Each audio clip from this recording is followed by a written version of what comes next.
Hello, and welcome to the Away Sisters podcast. In this podcast, we strive to hear how God uniquely glorifies himself in the lives of women and pass on that wisdom to the younger generations. This is based off of Psalm 71, 17 through 19. O God, from my youth you have taught me, and I still proclaim your wondrous deeds. So even to old age and gray hairs, O God, do not forsake me until I proclaim your might to all the generations to come. Today we are talking about fostering. This topic is near and dear to my heart because my family fostered as a child, and so I got the joy of having siblings that I wouldn't have been blessed to know without that experience. Of course, fostering and adoption come with challenges and heartache, along with a love and immense joy. But we as a church have been commanded to care for the orphan in Isaiah 1:17 and James 1:27. This is all because we ourselves have been adopted first into God's own family through the sacrifice of Jesus, so that we too can cry out, Abba, Father, as Romans 8:15 says. I hope you enjoy this episode and make sure to check out the show notes for further resources to get involved in fostering. Welcome to the Away Sisters podcast. Today we are joined with Melanie Lordich. Today we're going to be talking about her experience with fostering and how God has led her to that decision with her family. So Melanie, why don't you go ahead and introduce yourself? Okay, thanks. Thanks for having me, for one thing. My name, like you said, is Melanie Lordich. I'm married to Tim Lordich. I've been married for just over 40 years. We have 5 children, and they're all adults now, ranging from 40 years old to 26 years old. And none of them live in Arizona, but we live here in Tucson, and we love it here, so that's a little bit. And we both teach at a small Christian school here in town called Veritas Academy. And I work with the first graders, and Tim works in the 6th grade. So you guys already have a love of children, it sounds yes, like. Yes, we that do. Is spanned across your life. Yes, definitely. Yes. Well, why don't you go ahead and share your experience with fostering? What was that like?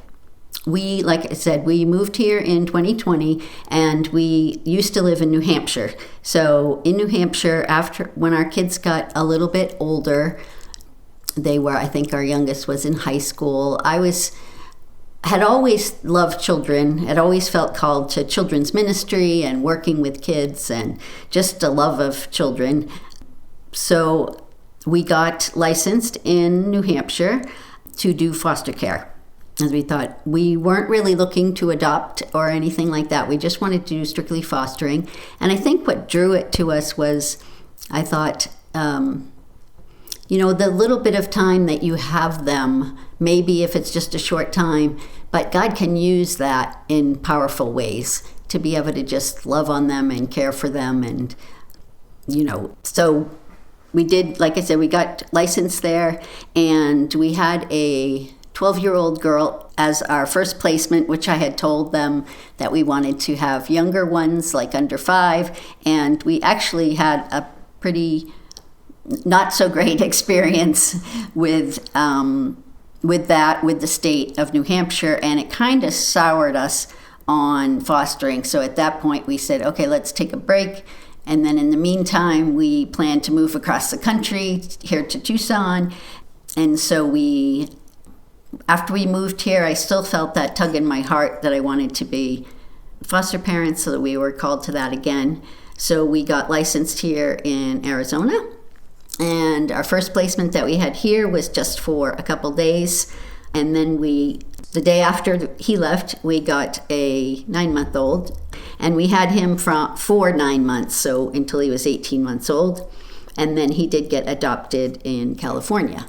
So that's kind of our experience from over the years. So it's been 3 fostering experiences total, 3 or 4? Yes, 3. 3 experiences total. When we started coming to the Oasis, I had remembered seeing you guys hang out with him, and I remember thinking he was so well behaved. And now that I'm a mom myself, I wish my son was that well behaved. But yeah, I remember seeing him and thinking, wow, that kid, he's so patient. He was great. He was really a blessing to Tim and I, definitely. So you said you started fostering the 12-year-old when your youngest was in high school, right? Is that what you said? Yes. Okay. He may have been in college.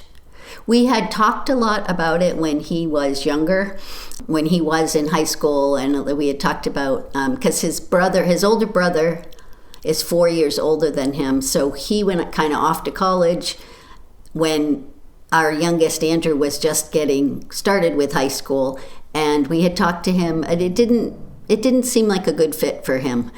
He was not for it too much, but then once he got to college, he was like, that's fine, because he didn't really have to have any involvement or share his room or anything like that. So, he was fine with us doing it then.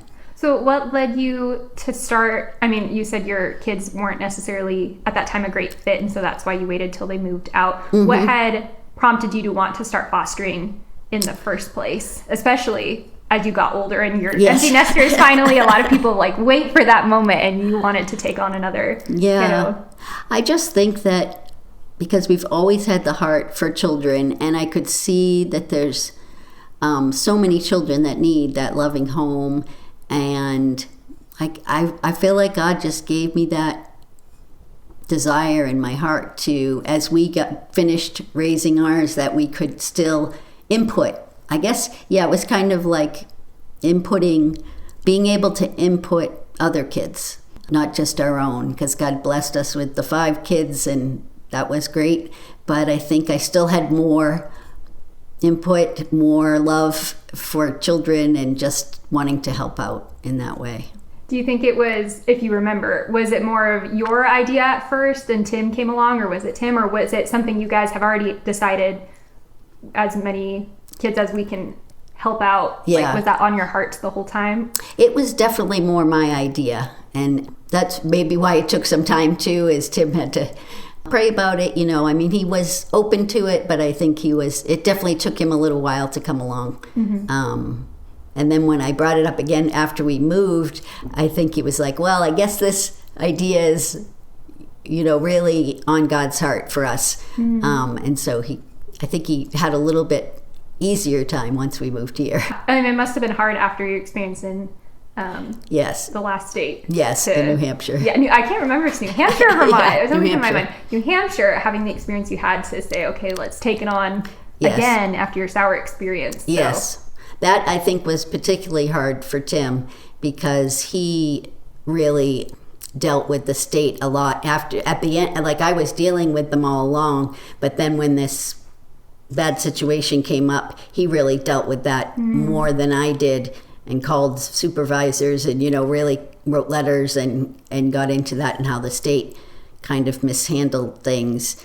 So that definitely soured him. But then I think I might have mentioned when we moved here to Tucson, I asked someone that was a foster mom at my old employer. She was doing fostering, and she said, oh, you can go through these variety of agencies.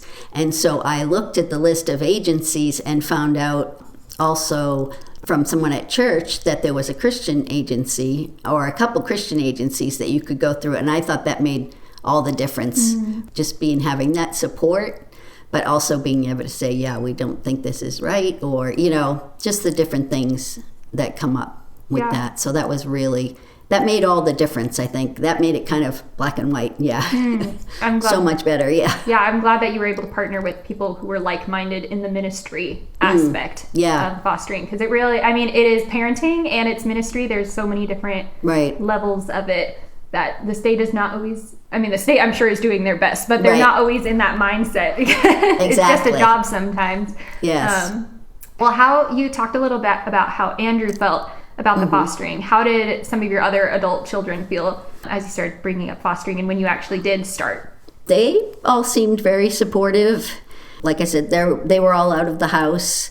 One year we asked if we were going to go to Ohio where our daughter lived, and we had to have the state approval for that, but we did. We were able to take him with us, and she welcomed him, and he was able to play with her 2 boys, my 2 grandsons. So it really worked out well. Everybody was very supportive. The kids were all very supportive, even though they weren't directly involved. Do you think maybe it was easier for them to adapt to it because they weren't in the house? Like when my family did fostering, as an only child, I was like, whoa, I have a sibling now and this is weird and I'm sharing things. And so in some aspects, do you feel like it was a lot easier? Yes, I think so, because they were already adults, married, maybe starting their own families, and so it didn't really affect them that much, and I think that was why they could just be supportive, and it definitely, there wasn't any other, they weren't at home, so. Yeah, doesn't bother them too much. Didn't bother them, no. Yeah. So when you went into fostering, did you have the mindset of wanting to adopt, or you were strictly there for fostering? We were strictly there for fostering. When we took the classes, we said that right away. A lot of people go into fostering to adopt, but we just knew, we didn't feel like God had called us to adopt since we had 5 children.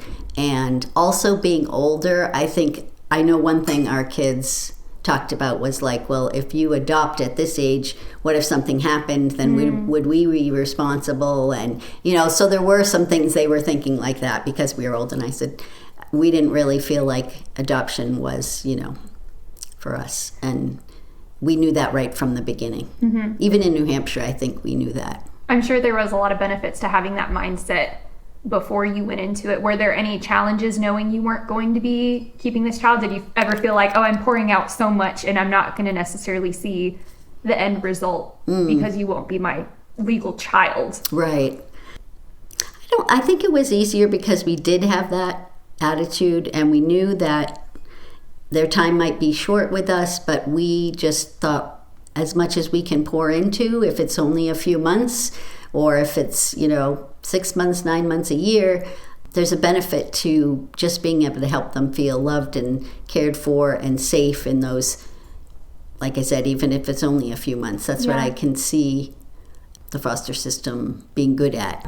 Even the eternal benefits that we might not see now of giving a kid the foundations of Christ and hearing the gospel even at a young age. We don't know what type of long-term, you could get to heaven and see these kids again. And so I think when people are thinking about fostering, it's hard we get so attached. Yes. And so it's easier to have the mindset if you're doing fostering. But some people, like you said, they go in for it, the adoption part, and that is what makes it challenging. Yes. That makes it a little bit harder sometimes because you're, I think sometimes I've heard stories about some people that have fostered to adopt and then that child hasn't worked out. And that's also trauma for both sides, the parents, the foster parents and the child. And so that we never had that, we never had that come up. Yeah, it wasn't a surprise. No, And then, although Tim has said, we should have adopted him. Oh. I said, oh. He was a great kid. Yeah, he was a great kid, and he was just such a blessing. But we knew that wasn't right for us. And I know that you guys have the privilege and the benefit of you still are in contact with him and his adopted family. Yes. And that's a beautiful thing. Yeah, that is a wonderful thing. Yes. Do you feel like your parenting style changed as a foster mom? Knowing that you weren't going to be the forever mother, but that for now you were entrusted with a child? Yeah, I think certainly I was more relaxed than when I had my own children.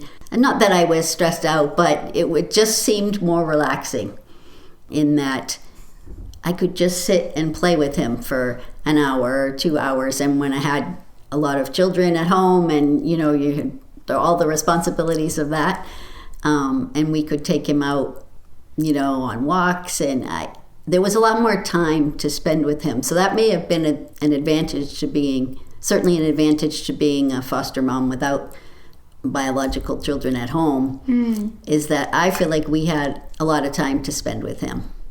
And so that was really a blessing. Because you were older, do you feel like you got to be more of like almost an aunt or a grandmother type of personality around? Was that one of the things that made it a little bit easier? Yeah, I think that's what we decided in the beginning, because we had grandchildren, or we didn't want to confuse the child. So we had him call us Mimi and Papa, which is what our grandchildren call us. And it was more of that kind of relationship where we really got to spend a lot of time together and just enjoy being together. Good. So, yeah. What were some of the things that surprised you, both good and bad, about being a foster mom? It surprised me. People were very curious about it. People that we knew, people at church were very curious about why we fostered, or they'd ask lots of questions. But also, I think people were so supportive. The people would say, do you need anything? Or at holidays, they would provide a little extra for us because they knew that we had the foster son. Of course, it didn't surprise me, but most people thought he was our grandchild, of course, because we're grandparent age. And so I don't think there were any negatives so much, except for that you do get attached so quickly. Mm-hmm. But you can't avoid that, I think. You put so much time and energy in spending time with this little guy, and then that would be the only thing that's more difficult. Putting the time into him, spending the time with him was great, but getting attached is hard. We didn't have that opportunity with the one that was only there a few days. Yeah. Do you feel like it would have been easier if you hadn't gotten so attached, or if you could go back, you would absolutely get attached again? Like, that was a beautiful thing. Yeah, I don't think I could not get attached. Mm-hmm. There was no way to do that. Even if you told yourself every day, well, he's not going to be here forever. It's just the love you pour out, and you can't not get attached, yeah. I guess. So if I went back, I would still, I'm sure we would both, Tim too, felt like he got very attached. Yeah, well, especially if you wanted to adopt afterward. Yeah, right. Yeah. Do you feel like, I know that when you do fostering, you get a lot of training mm-hmm. ahead of time. Do you feel like they prepared you well for, it sounds like the surprises that you had were more from outside influences and less of the actual kids that you were with? So yes. Do you feel like you were well prepared? I think they did prepare us pretty well with the classes that you take. The only maybe thing, there's all kinds of, appointments that you have to do right away at the doctor's and the dentist, and we had to find daycare for him, and those didn't really surprise me, but it was great that we had the person from the agency that we went through that could kind of help us through those things. And there's so much paperwork to do and all those things, but they were very helpful with that. Mm-hmm. So I think that the classes did prepare us very well. Yeah. They give you a lot of different scenarios, and like I said, the nice thing is, instead of here in New Hampshire, here in Arizona, instead of calling the state person, you can call that advocate with the agency and ask any questions you want, and you get them right away. And so if there's anything that you wonder about, they're right there. So did you feel like you saw a different aspect of the church coming to support you by starting fostering? Because I'm sure there were aspects of you were blessed by them and they were blessed by you. I think sometimes we think of these decisions like, I'm going to start fostering, as kind of an individual decision, but I think the beauty of the church is that it wraps around and becomes the hands of Christ. Did you feel that? Oh yes, definitely, because especially with our first placement that we had for just a few days, he came with no diapers, no car seat, only the clothes that he had on, and it was all I had to do was call some of the moms in the church and reach out and say, help me, I need all these things. And they were great. So it did. And everybody was whenever we'd bring him to church, and everybody would say hi to him, and just anything we needed, people would say, what do you need? What can I help you with? Mm-hmm. So yeah, definitely saw that aspect. I think that's a jarring thing about the fostering system that people don't really realize is, when you're having a baby, you have 9 months to prepare. Mm-hmm. When you're fostering, they could call you that day, yes. and now you have a child yes. who only has the things that they were carrying a lot of times. And so having a church system to support is so yes. important. Like you said, I need diapers. Right. We have them, Yes, it was so important. Definitely. I can imagine doing foster care without the church supporting us, because it was just, you need that, a tribe of people, or it takes a village and all those things that they say, because it was really important. Yeah. I know that you dedicated in the church. What was the importance of doing that, even though you were just fostering and not adopting? I think the importance of it was for whatever time that we had him, we knew that God could work in his life, and maybe in later on in life that he would, that would affect him. And also for the other people in the church, just to hear about how we're adopted as children of God. And this little boy, it was a perfect example of him being adopted into a family. And it was just a sweet time, and really something that I felt was precious in his life. What kind of conversations did you and Tim have before going into fostering? You touched on that a little bit. Like, what kind of conversations are necessary before a family starts considering fostering? Well, I did definitely, we discussed the time commitment, because it is a big time commitment. We also talked to how is having a foster son going to, or a daughter, a foster child, going to affect, our daily life, pick up from daycare, go to, all the things that you have to do. It was, how is it going to affect our schedule? And we also had to consider, again, if we wanted to go away for the weekend. Well, now we have this foster son that needed, at first we couldn't take him out of the state, so if we were going to Texas to see kids, or we would have to get respite care for him, which the agency again worked out great for us. It worked out perfectly every time. In fact, we used the same person, I think, 3 times, so that was really nice, so that he didn't have to get adjusted to a different person every time that we left him with, if we wanted to go away. So we talked about that. I think families really should have that conversation about what are the long-term goals. Is this a goal to foster, to adopt, or is it more that you just want to, help kiddos out for the time that you have them? Tim and I discussed a lot about, there's just so many kids out there that need homes, and we had the opportunity to be able to help out with that. That I think, and just I discussed a lot with him just how God had kept putting it on my heart. Things would happen and I'd be just knew that God was prompting me to do that. Working it out perfectly for take the classes at the right time and all the different aspects of that. So yeah, I think just having a lot of conversations so that you know that you're on the same page with it, and that's something that God's calling you to, and something that you're willing to put the time into. And like I said, if you had, for families that have other children, certainly how is that going to affect our family and their kids, because you had foster brothers and sisters. Yes. Yeah. And how is that going to affect the rest of the family?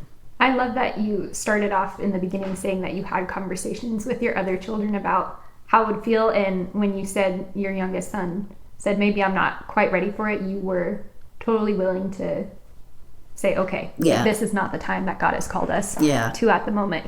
And what I love about your story is I think sometimes we think if God's not calling me to it now, then maybe it will never happen.